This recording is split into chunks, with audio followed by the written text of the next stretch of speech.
Hello. It's been a while since we had a new HTTP method introduced as an official standard. Now, non-official things do exist. There are different protocols, different arrangements, how we can send data. Now we have non HTTP, non-API things, right? We have all the kinds of MCPs and things of that nature, but HTTP format is still the main thing, and it has been a minute since it had an update. So now we have the query, just like we have post, just like we have get, and all the other good old HTTP methods. So we now have query, and it's perfectly fully supported in C#, .NET, .NET 10. So from .NET 10, it is available, it is fully supported, and you can fully use it. So let's get into this little example. Let's see how you can use it and where it sort of fits in.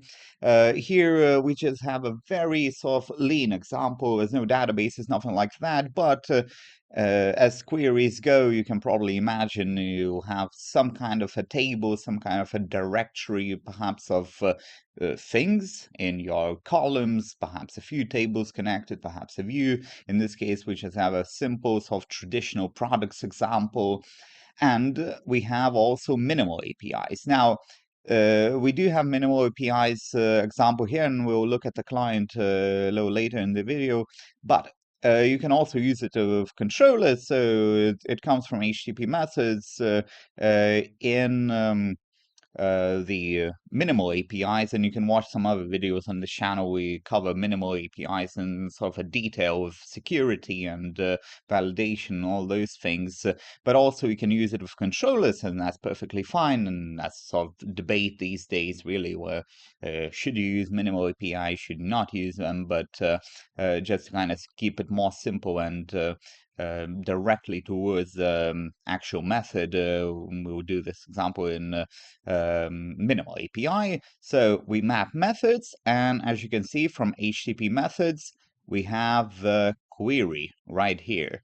So this could be also post, this could be get, this could be batch, anything you had before this, now you have query. And again, from .NET 10, you have this constant, and you have this for controllers as well. So what we have here, we have a query, product query. Now, the difference with sort of get, the usual get that you might have, which actually can get a bit troublesome because you might need to encode things, how you set it up and all that. With query, it goes directly into the body. So essentially, this becomes a post that you use for getting something, which used to be get in some, in most at least, arrangements for search and filters and all those things. Now, all your filter data, all your filters, all your sorting settings can go into your query object, which should match with, of course, the client part, where it'd be React. In this case, it's just a simple C# .NET arrangement. But other than that, we still just have query as a method. We have a body for the query, which, again, something newer.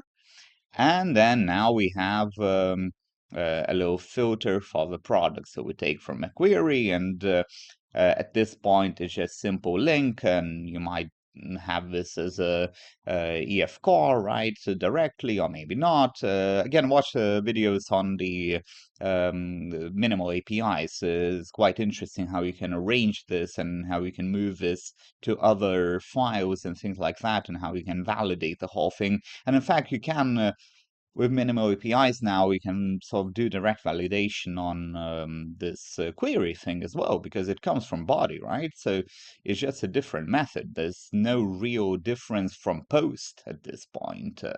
It is a different HTTP method, but you still get it from body. So validation, well, it's almost the same, right? Something to kind of consider. And other than that, we just have a simple whole minimal API arrangement. We have product query, which we have, and we have a product.